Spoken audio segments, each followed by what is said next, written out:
Second one. Number 2. Second one, I mentioned it earlier, Death of Spider-Man. Oh! Brian Michael Bendis. It's the ultimate Death of Spider-Man. Did not see that coming. Brian Michael Bendis Nice. and Mark Bagley. This is their goodbye to Peter Parker, Ultimate Peter Parker Spider-Man. It's a 5-issue run. And this is the run that got Bagley back into Spider-Man for a bit there to end it off. Because the two of them, I will say, created this character. It was up to them. Oh, absolutely. You know? Absolutely. The run is so fucking good. Like, from start to finish, like, one of the things I love is that it starts off with Captain America basically saying, the idea is that they're going to start training Peter Parker, okay? Because he's still a kid. He's still only like 15, 16. Yep. Doesn't matter all the stuff he's done. Captain America's like, look, just between you and me, Iron Man and Thor vouched for you, not me. I think you're careless and reckless, and you're probably going to end up getting somebody killed. Like, he's saying this stuff when they're in a cemetery. Yeah. He's like, people's lives are on the line, and every time you do this, and I don't feel like you are approaching it like people's lives are on the line. So he basically just telling Peter he thinks he's worthless, right? And this is a guy that Peter Parker's looked up to, you know, like, just in general. So to have that happen is just crazy. But what happens is, this story takes place in between sort of like a ultimate civil war, because the Nick Fury's Ultimates are actually going head-to-head with Tony Stark's brother's Ultimates. Right, yes. Okay, yes. so there's this big, huge brouhaha, and while that's happening, we find out that Norman Osborn can't die for some reason. He comes back from the dead and busts out the remaining Sinister Six, for lack of a better term, because they're not really called that in the Ultimate world. Even in Ultimate Six, they weren't called Sinister Six.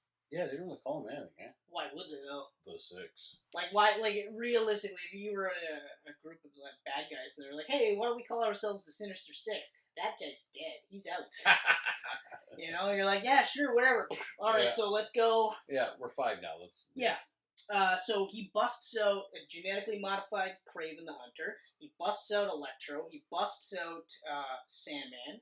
He busts out Dr. Octopus. And Dr. Octopus is interesting because in the Ultimate world, he doesn't really have arms, per se. He can control metal. He just chooses to use arms. Okay? What else was there? Was it Scorpion? Vulture. Vulture. And, of course, Norman Osborn. Yeah. Alright? So that's the 6. And Norman Osborn's plan, he feels is a righteous plan, is from God to kill Peter Parker. His entire life has been shit since he's met Peter Parker, you know, and since Peter Parker became Spider-Man, right? So that's the goal. The Ultimates are already tied up with their thing. We're going to go to his front door and kill him. Okay. That's the whole thing. Peter Parker is, like I said, in the middle of being trained by Captain America. Captain America gets called away to go to this big, huge Civil War thing. So Peter decides to follow him because Spider-Man just wants to do the right thing. He just wants to help. That's it. That's all. That's all he's ever wanted to do, right? What happens is, so now, as he's swinging up to this bridge where there's big, huge fights going, Punisher, Ultimate Punisher's got Ultimate Cap in his sights. He goes to shoot Cap. Spider-Man takes the bullet.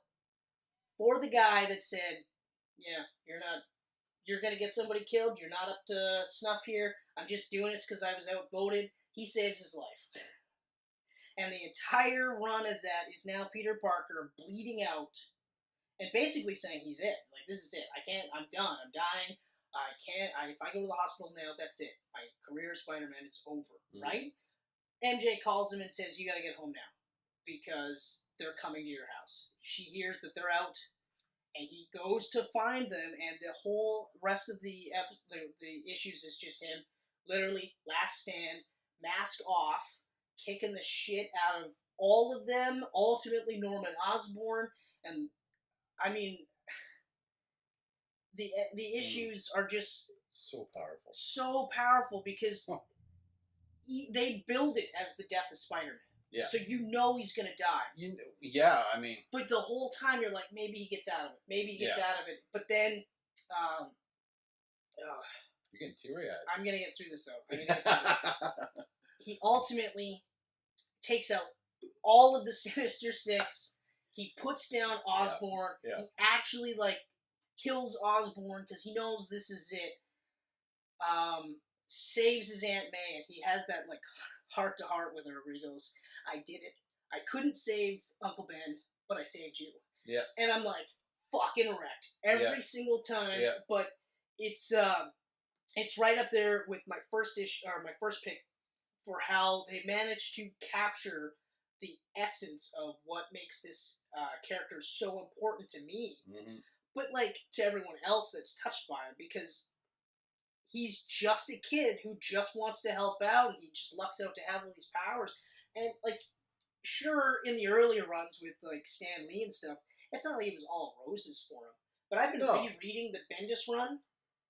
He gets shit on almost the entire time, like even the Clone Saga, where you're just like, holy Christ. And Fury says, hey, look, the reason why I did the Spider Slayers, I created them, was because, like, you're close. Like, I thought I was at a point where I was going to see the birth of the next big supervillain. But you didn't do it.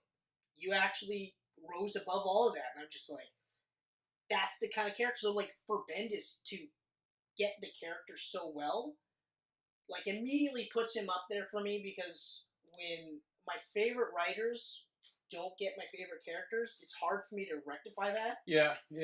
You know? But, yeah, like, I just love that scene where he's just like, I couldn't save Ben, but I saved you. I'm like, why did you have to say this? And then you get that scene of him, like, dead, and they're crying, and then him walking away with Ben. I know. Like, it's just beautiful. Like, arms around each other. And then the Death of Spider-Man fallout. There's a couple of issues there that were really cool. Like, I love this scene where the little girl is like, are you Spider-Man's mom? And she's like, no, I'm his aunt. And then she's like, well, do you hug him when he's sad or something? And it's just like, good God, like, stop this. Yeah. Like, the art was amazing, the writing was amazing, and they did such a good job of making you think that maybe it was a fake out, and he wasn't actually going to be killed off. But he does get killed off, but he dies saving the people that he loves, which is just, you know. And it's also one of those things where, like, when you think about it, if superheroes were real, 9 times out of 10, these people are going to die in the line of duty. Oh, yeah. This isn't like, you know, a police officer who gets to retire. And they don't always get to. No, they don't. But it's a similar concept. But you feel, for the most part, they'll have their backup. They got people That's with right. them. These superheroes, I mean, they're not the real heroes. Obviously, the cops are. But in the comics, these superheroes are usually alone. They're by themselves. They're taking on 2, 3, 4 crazy dudes at a time. Yeah. Who want to kill them. That's right. They're not holding back. Like, we could change. You're dead. Yeah, and even in this issue, like, Osborn's the only one that Peter kills. Yeah. He's the only one. He's the only one that would keep coming. And he knew that. Yeah. And, I mean, they actually did go back and kind of... They have it now so that both Peter Parker and Norman Osborn are immortal because of the Oz serum. I don't know how I feel about that.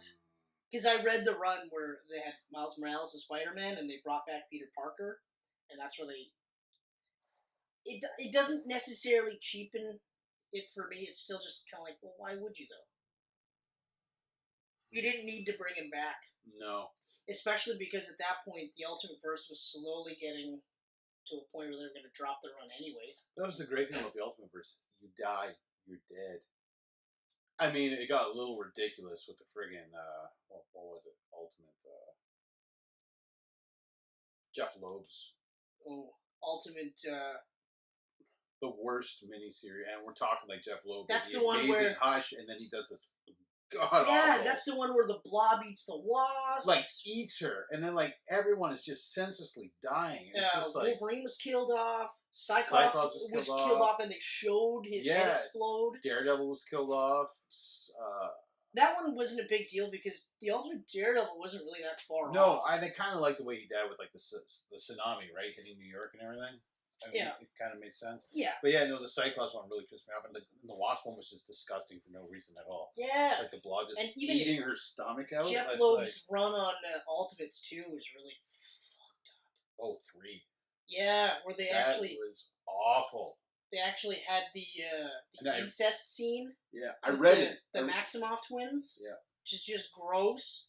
Like, it was bad enough that Millar had that hint that they were more than just brother-sister. Mm-hmm. Which I really hated that they did that. They can't just be brother and sister and they're close. You have to hint that they're banging. But then for Loeb to go, there's no hints. They're banging. And also, what a waste of Joe Madureira. I know.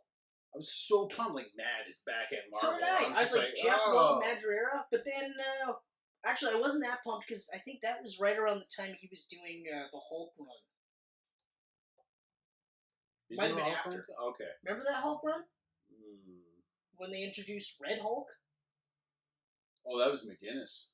Oh, sorry. Yes, that was McGinnis. That's right. Oh, that was awful. And I called it. Remember I called that? I was like, I bet you it's Jim Ross. So, like, I was literally like, oh, maybe Jeff Loeb just hit that lightning in the ball with Hush and that he's really not that great of a writer. Yeah, but, like, everything he's done since has been terrible. Yeah, because Superman Batman was not a good book, but I liked it. I liked it. The art was amazing, though. I read that book for the art. I read the entire 25 issue run. Yeah, you read the whole thing. I couldn't do it. I read the first three. It was the McGinnis, Turner, McGinnis came back. Right? Yeah, because he did. Because I did. I did McGinnis, then it was Turner, and then it was Carlos Pacheco. Oh, right, Pacheco did the follow. Okay, so I did. Oh shit, I did read all three before that. So like the Pacheco parts is where it starts to wean a bit. Yeah.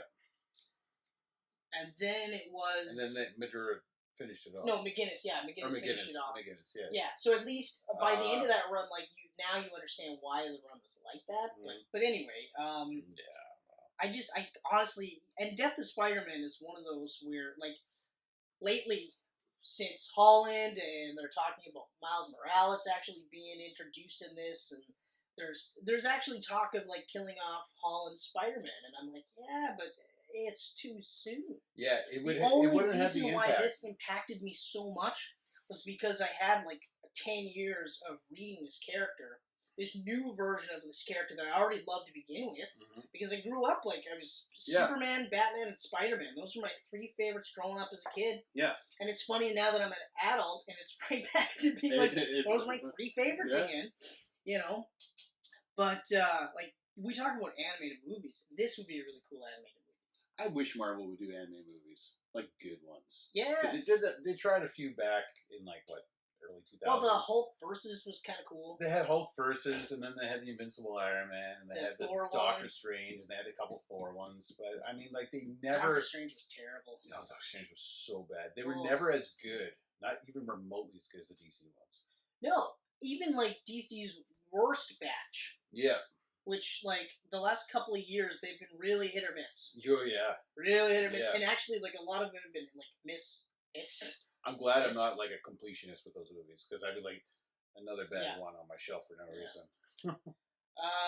Alright, so, I'm all teared up, so I'm all good now. That was an awesome choice, man. You threw me off with Death of Spider-Man.